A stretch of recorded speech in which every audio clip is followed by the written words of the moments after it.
Evangelho segundo João, capítulo 20.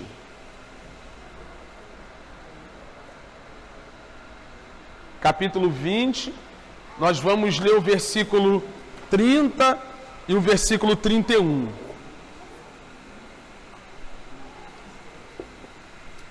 Evangelho segundo João, capítulo 20, versículo 30 e versículo 31. Nesse domingo, irmãos, deixa aí abertinho aí que a gente vai ler já, mas nesse domingo nós estamos dando início a uma minissérie, né? 2 domingos apenas, esse e o próximo, sobre um tema que eu acho muito importante de ser abordado. E ontem estava até conversando, né, com a Laísa falou assim, amanhã vai vir pancada. Eu falei, não, amanhã é só vitória, tal.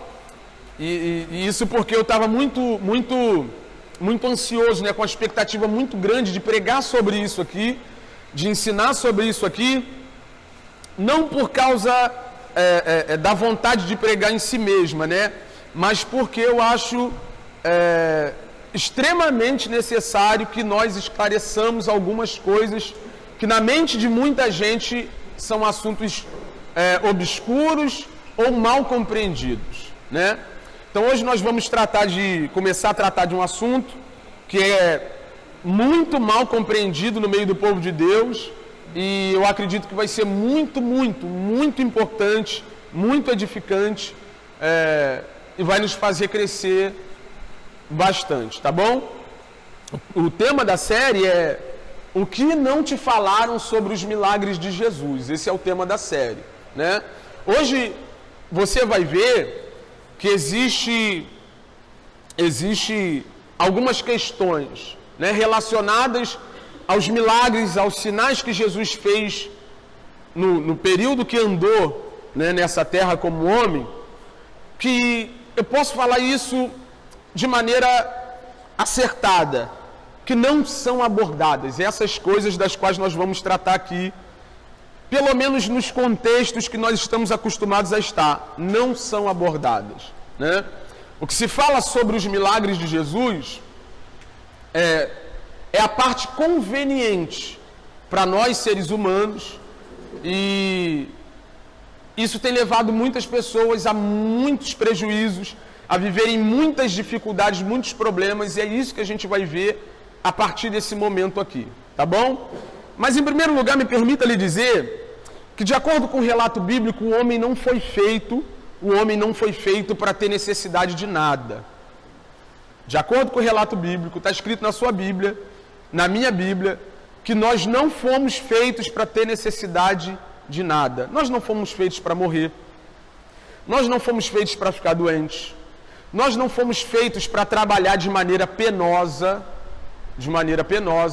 O trabalho proposto na criação antes da queda era um trabalho prazeroso e benéfico, que glorificaria a Deus e traria prazer para o ser humano. Nós não fomos feitos para ter crises emocionais, nós não fomos feitos para ter depressão, nós não fomos feitos para ter crise de ansiedade, síndrome do pânico. O ser humano não foi feito para nada disso.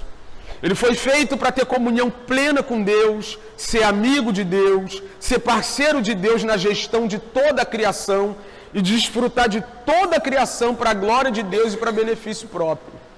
É para isso que o ser humano foi feito. Contudo, acredito que a grande maioria que sabe que depois que o homem desobedeceu a Deus no Éden, depois da queda, aquilo que nós chamamos de queda, né? O próprio Deus amaldiçoou a criação, inclusive o homem. E é a partir daí que todas as mazelas, todos os problemas, todas as dificuldades, tudo de ruim que existe no mundo passou a existir. Só depois que Deus amaldiçoou a criação e o homem, por causa da desobediência do próprio homem, é que o homem passou a sofrer como sofre nos dias de hoje. Isso é muito importante saber disso. Umas 2 semanas para trás, né, tem rolado uma polêmica muito grande nas redes sociais por causa de um vídeo de um pastor que, em parte, faz sentido, tem algumas coisas que ele fala que são legítimas, mas boa parte do vídeo é equivocada, né? Onde ele diz que as enchentes que estavam acontecendo lá em Belo Horizonte, eram fruto do juízo de Deus que estava julgando Belo Horizonte, que ia destruir a cidade por causa do pecado dos cristãos daquele lugar, por causa do desvio dos líderes cristãos daquele lugar. Deus estava julgando a cidade de BH e o juízo de Deus estava sendo manifestado ali, né? A abordagem dele em relação a isso foi equivocada. Mas se ele fala o que eu acabei de dizer para vocês, ele estava coberto de razão. Porque tudo de ruim que acontece no mundo, inclusive as enchentes em BH, não só lá em BH, mas as enchentes aqui no Jardim Maravilha, todo mundo sabe que quando chove muito lá enche demais. Os problemas que nós temos na nossa vida, todos os problemas que trazem males para o ser humano, que levam o ser humano à morte, que prejudicam o ser humano, tudo isso é fruto da desobediência primária do homem no Éden. Tudo de ruim que acontecer é fruto da desobediência do homem, é consequência, de fato, é a pena parcial pelo que o homem fez contra Deus no Éden. Não é? E aí, a partir desse momento em que o homem passa a ter problemas para resolver, a sina do ser humano é correr atrás da solução desses problemas. Não é? Está doente, ele corre atrás da cura. Está duro, ele corre atrás do dinheiro. Não tem comida, ele corre atrás do alimento. E ele vive na sina, na ânsia de resolver todos os seus problemas. Ele vai ao médico, ele se consulta com especialistas a fim de encontrar cura para as suas mazelas, seja de ordem psicológica ou de ordem física. Enfim, o ser humano vive atrás da solução para todos os problemas que ele tem. Né? Está andando a pé, quer comprar um carro, mora de aluguel, quer comprar uma casa, não dá para ficar pagando um aluguel. A gente está sempre correndo atrás de solução para os nossos problemas. E ao longo da história percebeu-se que não existe um meio melhor para a solução dos problemas, senão uma intervenção sobrenatural no natural, que é aquilo que a gente chama e conhece como milagre. É quando uma força sobrenatural invade o natural e viola as leis naturais, as leis da natureza, e promove algo que é inexplicável, né? Acaba com a doença de uma vez por todas, sem deixar vestígio. Ou, eu vejo muitos testemunhos disso, né? Meu Deus, estava duro, apareceu uma quantia lá na minha conta. Quem botou, não sei. Então, foi o anjo, né? Foi milagre. O milagre se tornou objeto de culto para muitas pessoas. Elas idolatram o milagre, porque o milagre é o jeito, segundo nós, mais adequado para resolver esses problemas que se manifestaram depois da queda. A gente faz campanhas pelos milagres. A gente vai a igrejas por causa de milagres. Na verdade, um dia, muito tempo atrás, nós conversávamos numa roda de amigos e um amigo falou: rapaz, hoje o negócio está tão ruim, que se alguém disser que tem um sapato ali na esquina que faz milagre, o povo vai ficar em roda daquele sapato ali, e aquele sapato vai ser o Deus do povo. Porque a única coisa que nós queremos é resolver os nossos problemas, e não há jeito melhor senão uma intervenção sobrenatural que resolve o problema de maneira instantânea e acabou.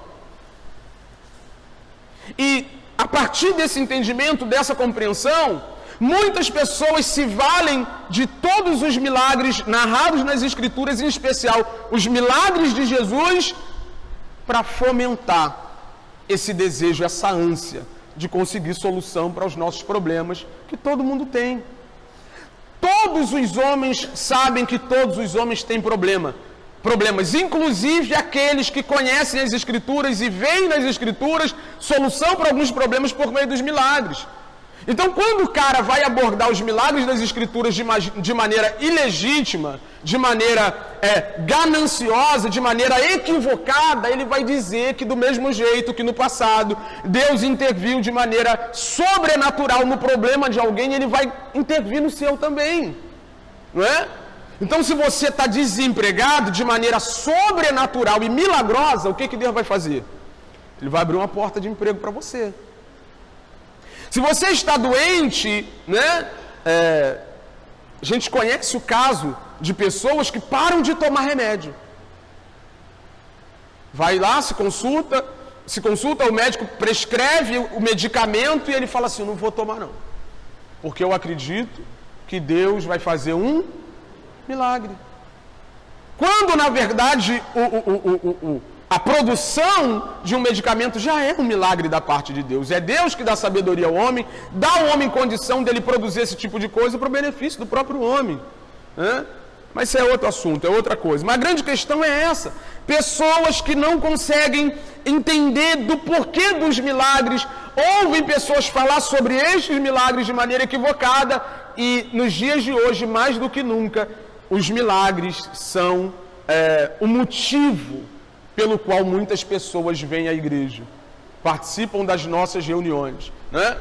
Um dia eu fiz um questionamento, pregando, não era sobre isso, era sobre uma outra coisa, mas eu disse o seguinte, se você pudesse ter tudo que Deus pode te dar, sem precisar servi-lo, você viria para a igreja? Porque o que muita gente quer é só o que Deus pode fazer. É só essa intervenção sobrenatural, é só essa intervenção milagrosa. Muitas pessoas não querem o Deus que faz o milagre, mas o milagre que Deus faz. O milagre se tornou um ídolo no meio de nós. Nós viramos idólatras dos milagres porque exclusivamente que a gente quer é que os nossos problemas sejam resolvidos. Mas nessa série, com a graça de Deus, eu desejo esclarecer a mim e a você sobre esse elemento tão fundamental da fé cristã, que é a intervenção divina no natural, que é a intervenção sobrenatural por parte do próprio Deus no nosso plano, no nosso contexto natural. Bem, vamos lá ler o texto? João 20, versículo 30 diz, Jesus realizou, na presença dos seus discípulos, muitos outros sinais. Guarda essa palavra, tá bom? Por quê? Porque no Evangelho segundo João, e nós já vamos falar desse Evangelho, ele não usa a palavra milagre. Pode procurar depois aí, tá bom? Você vai ler sua Bíblia em casa depois, vai ler o Evangelho segundo João. Você vai ver que ele não usa a palavra milagre, ele usa a palavra sinal, tá? Realizou na presença de seus discípulos muitos outros sinais miraculosos que não estão registrados neste livro. Versículo 31 é o 31 que nós vamos trabalhar. Mas estes foram escritos para quê? Esse aqui é o motivo pelo qual os milagres bíblicos foram registrados lá, né? Mas estes foram registrados para que vocês creiam que Jesus é o Cristo, o Filho de Deus, e crendo tenham vida em seu nome. Esse é o motivo pelo qual os milagres bíblicos realizados por Jesus, e eu vou mostrar para você que até no Antigo Testamento o princípio que está estabelecido aqui também vale para os milagres produzidos por Deus, efetuados por Deus, né? Esse versículo aqui, o versículo de número 31, ele resume todo o Evangelho de João, tá? O Evangelho de João, segundo estudiosos, né, os teólogos, é um evangelho que se distingue, né, diferente dos outros três chamados, conhecidos por sinóticos, parecidos na linguagem, na abordagem, na forma como a história é narrada e também no conteúdo. O Evangelho de João é diferente dos três. Por que, Wesley? Porque o Evangelho de João, em primeiro lugar, tem quase nada do conteúdo que os outros três partilham. Os outros três têm muito do mesmo conteúdo. Quase nada. João tem um conteúdo totalmente diferente que acaba complementando os outros três evangelhos, né?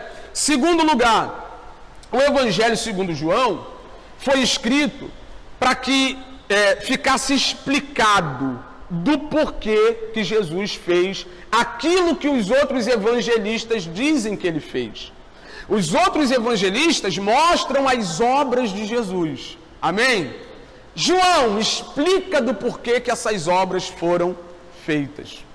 Na verdade, esse versículo aqui mostra pra gente que o Evangelho de João, ele tem dois elementos fundamentais que embasam, né, que estribam ali o motivo pelo qual João escreveu esse Evangelho. Primeiro, esse versículo aqui mostra que o Evangelho de João, ou que toda a obra que João escreveu aqui no Evangelho, ela é de cunho apologético.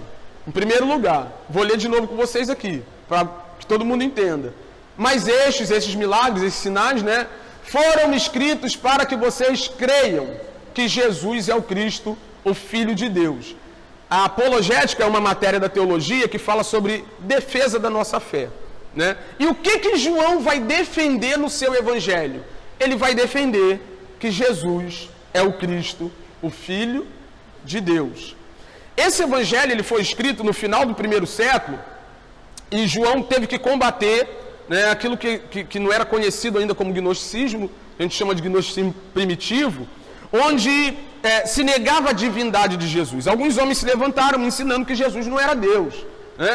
Há quem diga que Jesus era um homem comum e na hora do batismo o Espírito de Cristo entra nele, o Cristo entra nele pelo Espírito, e antes dele ir para a cruz o Espírito do Cristo sai dele.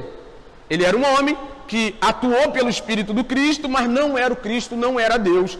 E João precisa refutar isso. Ele precisa mostrar que Jesus era o verdadeiro Deus, era o Deus encarnado, e ele escreve esse evangelho, registra essas palavras para provar, para que eles crescem que Jesus era o Cristo, o Filho de Deus. E aí você vê o início, né, do evangelho segundo João, que ele já começa com o pé na porta. Se a ideia de João é provar que Jesus é o Cristo, ele começa, no princípio era o Verbo. O Verbo estava com Deus, o Verbo era Deus.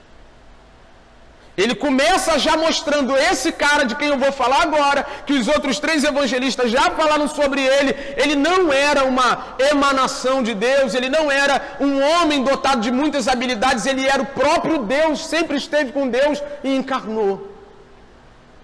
É isso que ele está fazendo nesse evangelho. Ele está defendendo a tese de que Cristo era o próprio Deus encarnado. E de que maneira João vai defender essa tese, né? Aqui é onde a gente vai, de fato, entrar para aquilo que nos interessa aqui, né? Primeira coisa que João faz para defender essa tese aqui. A primeira coisa que João faz, ele mostra as conversas pessoais que Jesus teve com algumas pessoas, dizendo que ele era o próprio Cristo, revelando que ele era o próprio Cristo. Segunda coisa que ele faz é mostrar os discursos onde Jesus se auto-intitula Deus, Filho de Deus, como o próprio Deus, em especial nos discursos que ele usa a expressão eu sou, né? Ele usa essa expressão algumas vezes, mas de maneira categórica ele usa 7 vezes. João 6,35 ele diz eu sou o pão da vida. João 8,1 ele diz eu sou a luz do mundo. João 10,7 ele diz eu sou a porta. João 10,11 ele diz eu sou o bom pastor. João 11,24 eu sou a ressurreição, a vida. João 14,6 eu sou o caminho, a verdade, a vida. João 15,1 eu sou a videira. E por que esse eu sou é tão importante? Porque é a mesma expressão que Deus usou quando se revelou para Moisés. Quem é você? Eu sou. Eu sou. Foi o que Deus falou para Moisés. Foi o nome que Deus revelou para Moisés. Quem é o Senhor? Eu sou. E Jesus pega a mesma expressão que Deus usou quando se revelou para Moisés e diz, eu sou. Então, fica muito claro que, para estar usando a mesma expressão que o Deus que se revelou a Moisés, lá no passado, lá no Êxodo, para usar aquela expressão, Jesus estava afirmando, eu sou aquele mesmo que se revelou para Moisés há milhares de anos atrás. Foi Jesus que falou com Moisés naquele dia, eu sou. E agora ele está encarnado diante dos descendentes do povo hebreu, dizendo, eu sou. Eu sou. Aquele cara que falou com Moisés lá, está aqui, diante de vocês. E ele fala isso de maneira categórica, eu sou isso, eu sou isso, eu sou isso, eu sou. Primeiro, por essas conversas pessoais. Segundo, por esses discursos onde ele afirma de maneira categórica que ele é o próprio Deus, dizendo eu sou, usando a mesma expressão que o Jeová, né, do Antigo Testamento usou. E por último, na verdade mais do que isso, mas a gente vai ficar nesse terceiro ponto, os sinais. João registrou 7 sinais para mostrar que Jesus era o Filho de Deus. Eu vou ler com vocês aqui rapidinho para falar sobre eles. Capítulo 2, versículo 1 ao 10, água transformada em vinho lá em Caná, né? Capítulo 4, 46 a 54, a cura de um filho de um oficial do rei, capítulo 5, versículo 1 ao 9, paralítico no tanque de Betesda, capítulo 6, versículo de 1 ao 13, multiplicação de pães e peixes, capítulo 6, versículo 16, 21, Jesus caminha sobre as águas, nessa última canção que nós entoamos aqui, é oriunda desse texto, capítulo 9, a cura de um cego de nascença, capítulo 11, versículo 1 ao 46, o último e mais esplêndido milagre realizado por Jesus, a ressurreição de Lázaro. Ele registra esses 7 sinais feitos por Jesus a fim de que o povo soubesse que ele era o próprio Deus. Amém? E a gente vai ver aqui como os sinais, como os milagres são capazes de mostrar que Jesus é o próprio Deus. Por gentileza, Giovanni, põe pra gente João ainda, capítulo 3, versículo 1 e 2. Vamos ver lá. Havia um fariseu chamado Nicodemos, uma autoridade entre os judeus. Olha o que Nicodemos falou. Ele veio a Jesus à noite e disse: Mestre, sabemos que ensinas da parte de Deus, pois ninguém pode realizar os sinais miraculosos que estás fazendo se Deus não estiver com ele. Nicodemos só não sabia colocar em palavras. Ele só não sabia expor exatamente o que deveria ser exposto. Mas ele estava reconhecendo por meio de quê? Por meio dos sinais que ele fazia. Por meio das coisas que ele fazia. Ele falava assim: cara, esse cara não é normal, não. Esse cara aí é...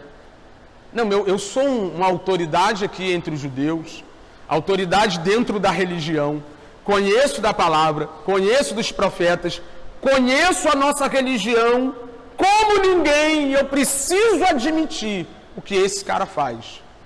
Não é coisa de um homem comum. A ponto de Nicodemos colocar, né, o seu status, sua posição ali de prestígio e destaque em risco, e foi ter com Jesus e falar: cara, me conta quem você é, porque o que você faz não é coisa de alguém normal. Ele viu o que Jesus estava fazendo e ele falou: tem alguma coisa diferente nesse cara. Põe pra gente, Giovanni, capítulo 5 ainda de João, versículo 36. Dentro desse contexto, é um desses discursos que Jesus diz: eu sou o próprio Deus, eu sou filho de Deus. Ele começa a falar da sua própria divindade, não é? Ele cura, no início do capítulo, ele cura o paralítico no tanque de Betesda, e quando alguém vem questionar ele porque ele curou, ele fala assim: eu só faço o que o meu pai faz. Aí alguém questiona ele mais uma vez, ele fala assim: o meu pai trabalha até agora, se meu pai trabalha, eu trabalho também. E o texto diz que os judeus ficaram possessos, porque ele estava dizendo: ele está dizendo que é filho de Deus, ele está se fazendo igual a Deus. E aí ele começa a mostrar o que prova que realmente ele é o filho de Deus, né? Em primeiro lugar, ele diz que João Batista deu testemunho dele, dizendo que ele era o Messias, o Cristo esperado. E segundo, ele diz isso aqui, ó: eu tenho um testemunho maior do que o de João. A própria obra que o Pai me deu para concluir e que estou realizando, testemunha que o Pai me enviou. Irmão, que obras são essas aqui que Jesus está falando? A que obras que Jesus está se referindo aqui? Ele está dizendo: o que eu faço, o que eu estou fazendo, realizando, operando no meio de vocês, mostra quem eu sou. Dá testemunho de mim. Mostra que o Pai me enviou, que eu vim do Pai, que eu sou filho de Deus. Olha o que ele diz. No capítulo 10, versículo 24. Por gentileza, Giovanni, João. Olha lá. Os judeus reuniram-se ao redor dele e perguntaram: até quando nos deixará em suspenso? Se é você o Cristo, diga-nos abertamente. 25, por favor. Jesus respondeu: eu já lhes disse, mas vocês não creem. As obras que eu realizo em nome do meu Pai falam, dão testemunho de que eu sou quem eu estou falando que eu sou. Tudo que eu estou fazendo está mostrando para vocês, mas vocês não creem. Olha o que ele diz. Atos, por gentileza, Giovanni, capítulo 2, versículo 22. Depois do derramamento do Espírito, depois do Pentecostes, né, o povo fica atônito com aquilo, fica olhando aquela manifestação. Pedro se levanta e começa a pregar. E olha o que ele diz: israelitas, ouçam estas palavras. Jesus de Nazaré foi aprovado, confirmado, foi legitimado por Deus diante de vocês por meio de milagres. Qual foi a maneira, ou uma das maneiras, pelas quais Deus legitimou a divindade de Jesus entre os homens? Ele está falando assim, ó: aquele Jesus de Nazaré que vocês viram andar por aí e zombaram dele dizendo que ele era só filho do carpinteiro, ele foi confirmado, foi legitimado. O Pai aprovou ele no meio de vocês por meio de milagres, maravilhas e sinais que Deus fez entre vocês por intermédio dele, como vocês mesmos sabem. Vocês viram que Deus, por meio dele, fez muitas coisas no meio de vocês, e é isso aí que mostra quem ele é. Olha o que o texto diz. Não, vamos concluir aqui. Vamos ficar aqui que já é outra coisa, depois eu volto para esse texto aqui. Mas isso deixa muito claro para a gente, fica muito nítido que os milagres tinham esse propósito de mostrar quem Jesus era. Crer é uma outra coisa, a gente vai concluir com isso, falando sobre isso, né? Mas os milagres mostravam de maneira clara que aquele cara que estava diante deles ali não era uma pessoa comum. O meio pelo qual, ou um dos meios pelos quais Deus decidiu mostrar que Jesus era o próprio Filho de Deus, era o Deus encarnado, eram os milagres que ele operava no meio de nós, ou no meio daquele povo, na verdade, né? E a grande questão, irmão, parando para pensar um pouco nisso aqui, a gente já falou sobre isso e eu preciso, depois dessa explicação, depois de ler esses versículos, preciso falar sobre isso de novo, né? Se a gente pensar ou continuar pensando que os milagres que Jesus ainda opera, e eu acredito nisso, eu honestamente não consigo negar que Jesus parou de operar de maneira sobrenatural no nosso meio, não consigo. Eu não vejo respaldo bíblico convincente para me fazer deixar de crer nisso, né? Se a gente continuar pensando que o que Jesus faz e opera no nosso meio é só para encher a nossa barriga, só para nos livrar da doença, se a gente continuar pensando, sabe o que vai acontecer? O propósito principal vai se perder. Aquilo pelo qual os milagres são operados vai virar secundário. Quando, na verdade, tudo aquilo que é operado, ou que acontece, né, que é resultado dos milagres que Jesus opera, é que é secundário. Na verdade, quando um milagre acontece, quando um milagre se manifesta, é Deus dizendo: eu estou aqui. Eu sou de verdade. Isso aqui é para que você entenda que eu sou quem eu digo que eu sou. E os milagres, eles não confirmam só quem Jesus é, mas também trazem validade para a mensagem sobre Jesus. Era o texto que eu queria ler, né? Vou ler esses dois versículos com vocês, para vocês entenderem aqui que não é só sobre quem Jesus é de maneira pessoal, mas também a mensagem que é pregada acerca de Jesus é validada pela mesma coisa. Põe para a gente Atos 14, Giovanni, versículo 1 ao versículo 3. Olha lá. Em Icônio, Paulo e Barnabé, como de costume, foram à sinagoga judaica. Ali falaram de tal modo que veio a crer grande multidão de judeus e gentios.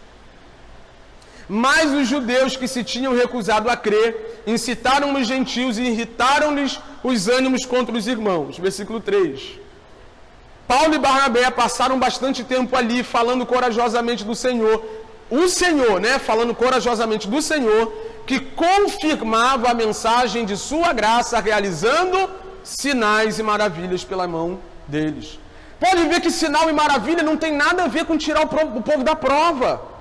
Não tem nada a ver com tirar o povo da dificuldade financeira, ou seja lá qual for. Isso aqui fala única e exclusivamente da confirmação de quem Jesus é ou da mensagem acerca de Jesus. Então, quando os apóstolos pregavam sobre Jesus, se alguém aparecesse e dissesse assim: prova aí que esse Jesus da mensagem é verdadeiro, ele olhava para um paralítico: levanta em nome do Jesus que eu estou pregando. E aí o povo: uau, esse Jesus é verdade. Você está entendendo? Está claro isso?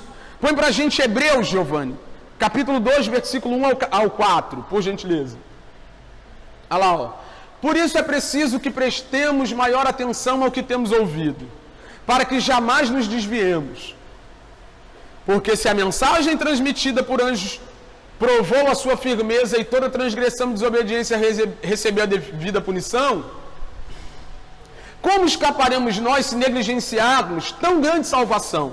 Esta salvação, primeiramente anunciada pelo Senhor, foi-nos confirmada pelos que a ouviram, falando dos apóstolos, né? Deus também deu testemunho dela por meio de... Como que Deus testemunhou essa mensagem pregada pelos apóstolos? Como que Ele validou? Como que Ele colocou o selo de aprovação? Fazendo sinais, maravilhas, diversos milagres e dons do Espírito Santo, distribuídos de acordo com a sua vontade.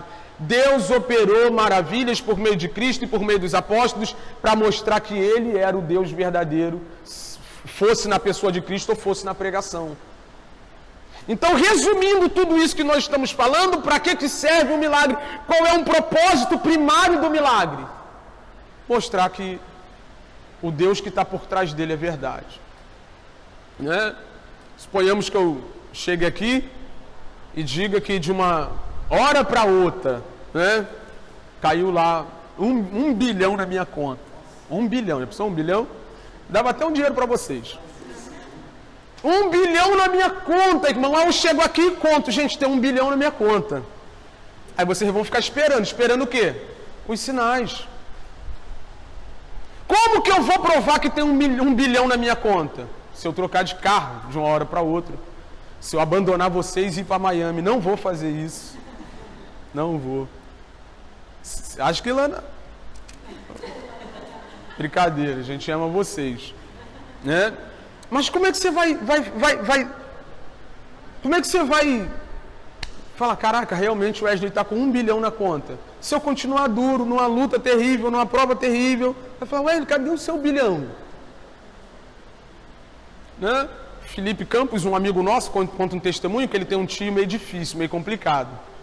Um belo dia o tio dele chegou no meio de toda a família, muito alegre, muito feliz, falando muito sério, ganhei na Mega Sena. Ganhei na Mega Sena, olha o bilhete aqui, o bilhete premiado, ganhei na Mega Sena, irmão. Quando ele falou ganhei na Mega Sena, o pessoal ficou assim. E ele continuou insistindo com a história. Felipe falou, Wesley, o nego já estava fazendo conta. Pensando no dinheiro da Mega Sena que ele ganhou, mas não tinha ganhado nada, irmão. Só mais uma maluquice do tio dele, né? Mas se aquilo fosse verdade, eu duvido que ele ia falar alguma coisa. O povo só ia ver os sinais. Ele se mudando, comprando uma casa melhor, comprando um carro melhor. E o que são os milagres, irmão, na nossa fé? Qual é o propósito fundamental dos milagres na nossa fé? É mostrar que o que Cristo pregou, ensinou, falou de si próprio, o que os apóstolos pregaram, ensinaram sobre ele era verdade.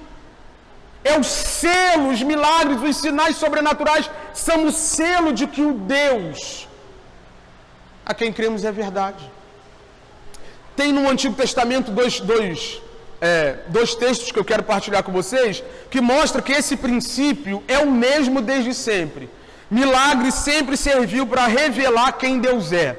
Amém? Põe para a gente, por gentileza, Giovanni.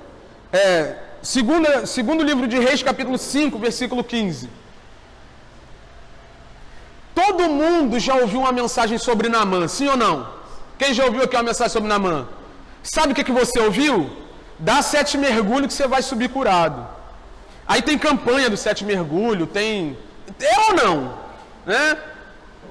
Irmão, eu já fiz até ato profético, já mergulhei 7 vezes. Né? Mas olha por que Deus curou Naamã. Olha aqui para mim. Olha por que Deus curou Naamã. Então Naamã e toda a sua comitiva voltaram à casa do homem de Deus depois dos mergulhos, né? Ao chegar diante do profeta, Naamã disse: agora sei que não há Deus em nenhum outro lugar, senão em Israel. Para que Deus curou Naamã? Para que ele tivesse certeza que todos os outros deuses são falsos. E o único Deus verdadeiro é o Deus que curou ele e deixou a pele dele limpa. Irmão, Naamã é mais crente que a gente. Ele é mais crente que a gente, sabe por quê? Porque se a gente recebe o que ele recebeu, a gente ia meter o pé para curtir a saúde. O que mais tem no nosso meio é gente que até recebe milagre da parte de Deus, mas eles não voltam para fazer essa declaração. Meu Deus, agora eu sei que o Jesus que os crentes pregam é verdade. Eles não declaram isso. E aí a gente vê que a nossa mentalidade, a nossa compreensão acerca da natureza dos milagres é extremamente equivocada. A gente pensa que milagre é só para resolver problema e não é. Naamã, irmão, olha aqui, lê o texto comigo, Naamã nem fala de pele, nem fala de saúde, nem fala que era leproso e agora está limpo, ele fala, agora eu sei. Não existe outro Deus além do Deus de Israel. Tudo que Deus faz no nosso meio é para que se saiba que não existe outro Deus além dele. Jesus operou o que operou para que se saiba que ele era o Cristo, o Messias, o Filho de Deus, o Deus encarnado no meio dos homens. Põe para a gente, por gentileza, Giovanni. Êxodo. Que eu não anotei, mas a gente vai se achar. Êxodo, capítulo 4, versículo... Acho que é o 5, põe o 5 para a gente, por gentileza. Qual é o contexto? O contexto, Deus aparece a Moisés e diz, vai a Faraó, fala para ele lá que eu quero que você liberte o meu povo, né? Diz para o meu povo que o Deus de Israel te apareceu. Aí o que Moisés diz para Deus? Mas esse povo não vai acreditar em mim. Eu vou chegar lá e vou dizer que o Deus de Abraão, Isaac e Jacó me apareceu, e eles não vão acreditar em mim. O que Deus faz? Pega essa vara aí que está na tua mão. Joga ela no chão. O que aconteceu? Ela virou uma serpente. Não é? A epígrafe dessa versão aqui, né, a revista atualizada, diz, Deus concede poderes a Moisés. Deus estava dando poder a Moisés para realizar sinais. Não é? Aí ele joga lá a cobra, a vara no chão, vira a cobra, aquele negócio todo, aí ele diz, e disse o Senhor, isso é para que eles acreditem. Isso é terrível. Porque Moisés poderia pegar os poderes que Deus deu a ele e fazer um show de circo. Pagar de profeta, abrir uma congregação e dizer aqui eu transformo madeira em cobre. Sabe? Mas Deus está deixando bem claro para ele, Moisés, isso aí não é para você aparecer e se mostrar não. Isso aí não é para você fazer uso para benefício próprio. Já pensou? Moisés coloca um chapéuzinho, né, numa calçada lá no Egito e joga a vara no chão e vira cobra. Quantas pessoas iam passar ali e jogar uma moedinha? Não é para isso não, Moisés. Isso é para que eles acreditem que o Deus de seus antepassados, o Deus de Abraão, o Deus de Isaac, o Deus de Jacó, apareceu a você. É para isso. É para que eles entendam que você foi enviado por mim de verdade. Põe para a gente, eu acho que é o versículo 8, se eu não me engano, Giovanni. Versículo 8. Acho que é o 8 e o 9. Olha lá, ó. Prosseguiu o Senhor. Se eles não acreditarem em você, não derem atenção ao primeiro sinal miraculoso, acreditarão no segundo. Qual era o segundo? Era a mão leprosa. Então, qual é a ideia dos sinais que Deus operou por meio de Moisés? Demonstrar que ele era de verdade. Se revelar por meio daquilo que Moisés estava falando. E tem um ponto interessante, eu não coloquei aqui, mas eu preciso lembrar você de algo que passa batido por muita gente. Toda vez que o povo de Israel, na sua caminhada, na sua trajetória, se desviava, Deus sempre dizia a mesma coisa. Eu tirei vocês da terra do Egito com muitos sinais e maravilhas. Pode ler a sua Bíblia. Lê o Antigo Testamento todo, você vai ver que Deus sempre lançava isso no rosto do povo.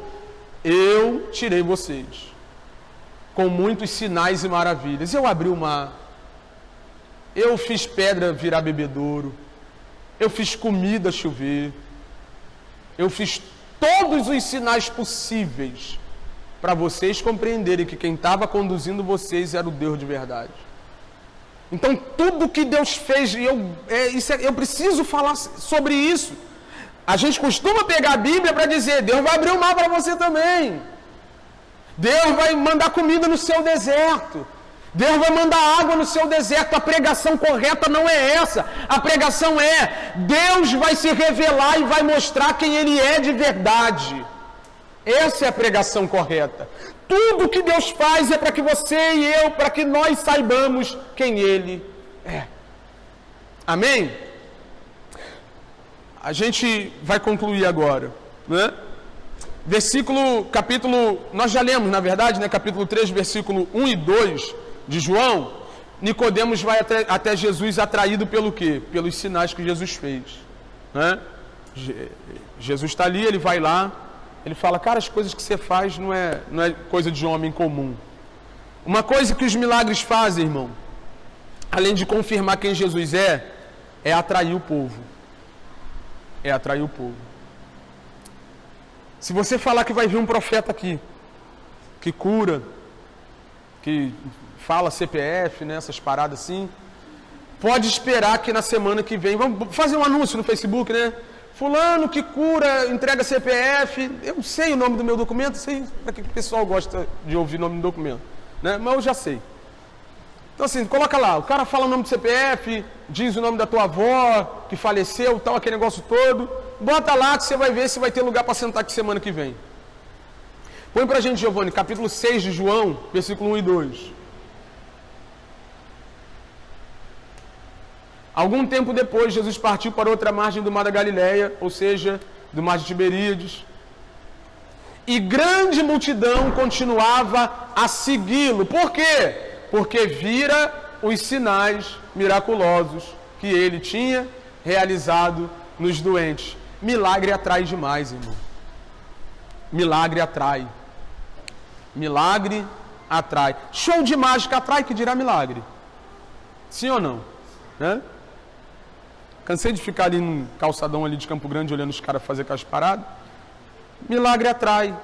Só que tem uma grande questão, que é onde nós vamos encerrar aqui.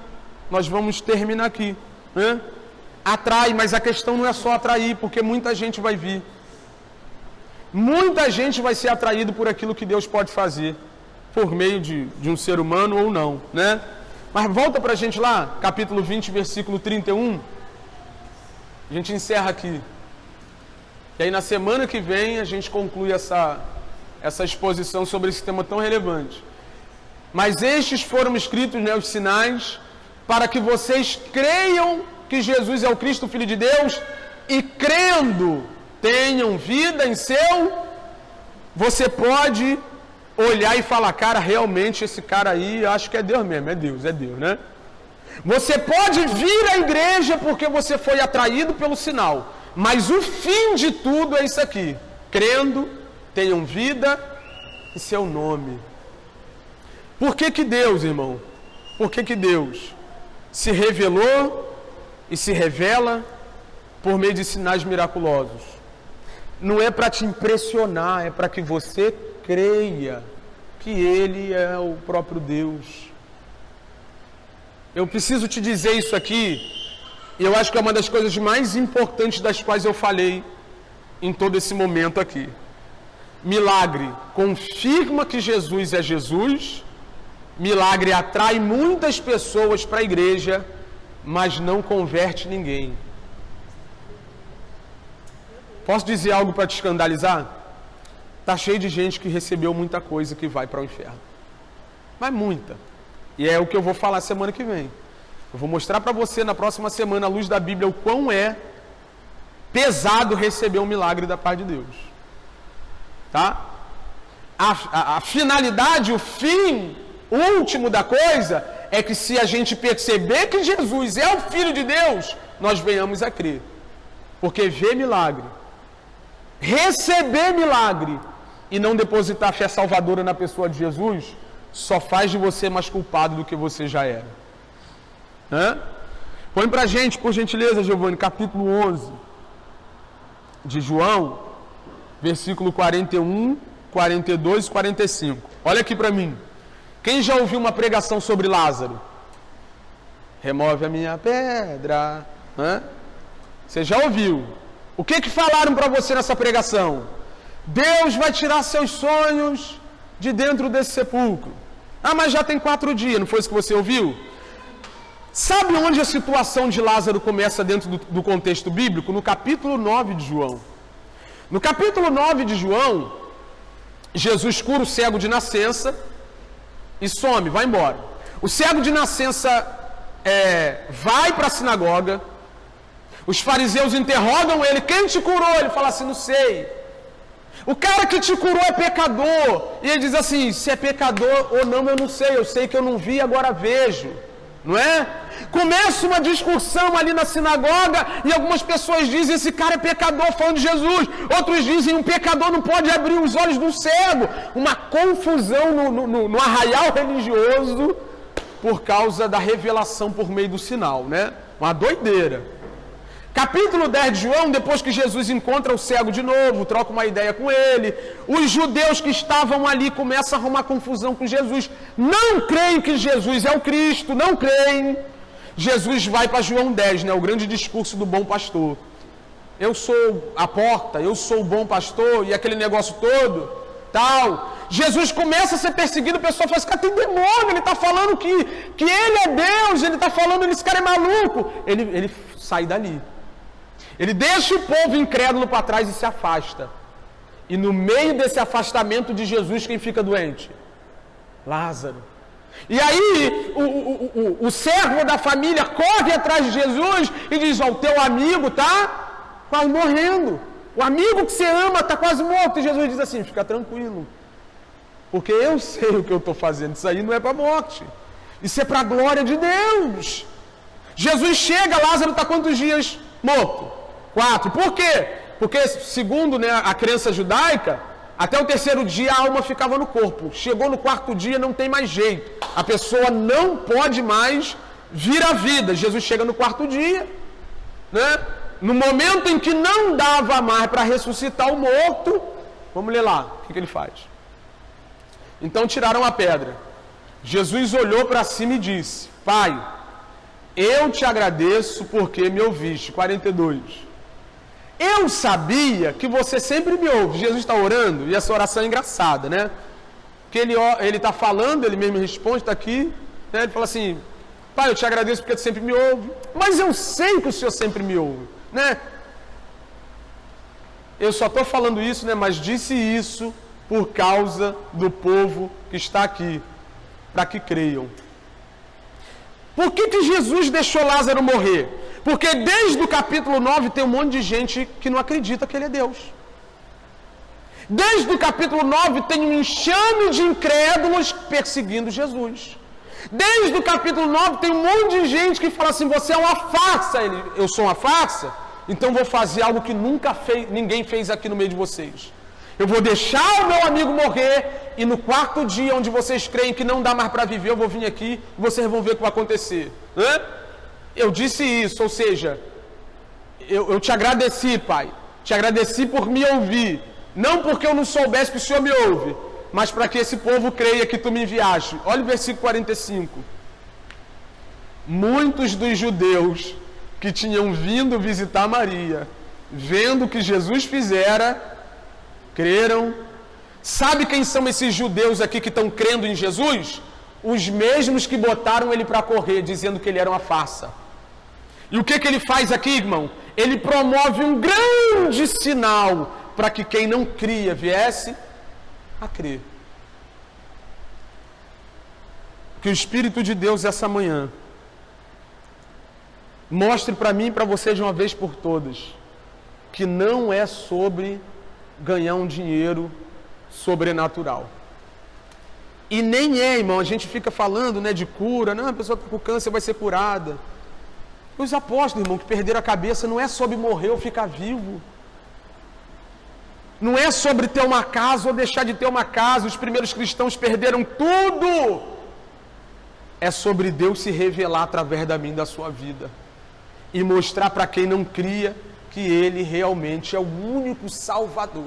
Tem um testemunho de um amigo meu, que o irmão dele, né, bateu de moto, bateu com o rosto na parede, foi parar no hospital mal. E o pai incrédulo, né, correu para o hospital, aí chegou lá, irmão, tinha uma hemorragia interna, sei que estava bem complicado, sumiu a mancha de sangue, do nada, de um dia para o outro o garoto recebeu alta. O tempo passou, aí o pai incrédulo, chegou no meio da família cristã, a mãe, os 2 filhos, e falou assim, ó, quando fulano teve o acidente lá,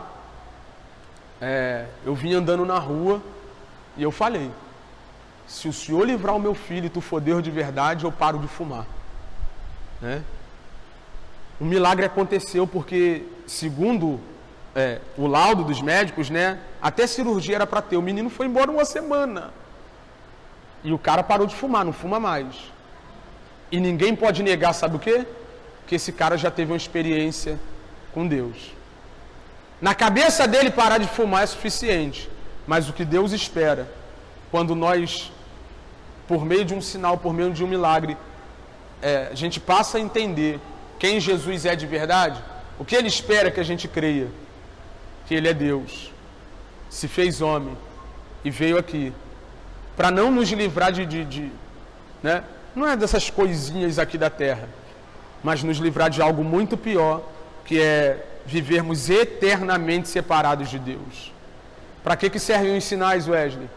Para que através deles nós saibamos que Deus é Deus de verdade e venhamos a crer, depositemos nele a nossa fé, toda a nossa esperança. É para isso que serve milagre. Então, se eu puder, né, ser agora um louco e profetizar milagre sobre a vida de vocês, eu desejo que tudo que Deus fizer na vida de vocês, que possa abrir os olhos de alguém que está ao seu redor. Que alguém olhe e fale assim, cara, isso aí só pode ter sido Deus. E a partir disso creia. A partir disso entenda que aquele Jesus que você prega dentro de casa é de verdade. Tem vários históricos aí, vários testemunhos de que lá no Oriente Médio o tempo todo acontece alguma coisa sobrenatural e os muçulmanos estão tudo se convertendo. Né? Porque dentro de um contexto daquele se viu por parte de Deus a necessidade de se manifestar dessa maneira. E eu creio nisso, sem problema nenhum, de maneira pia, né?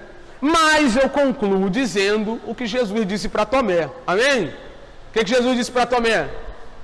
Bem-aventurados os que não viram, tomara que você não precise de ver nada para crer que Jesus é o Filho de Deus. Se coloca de pé aí.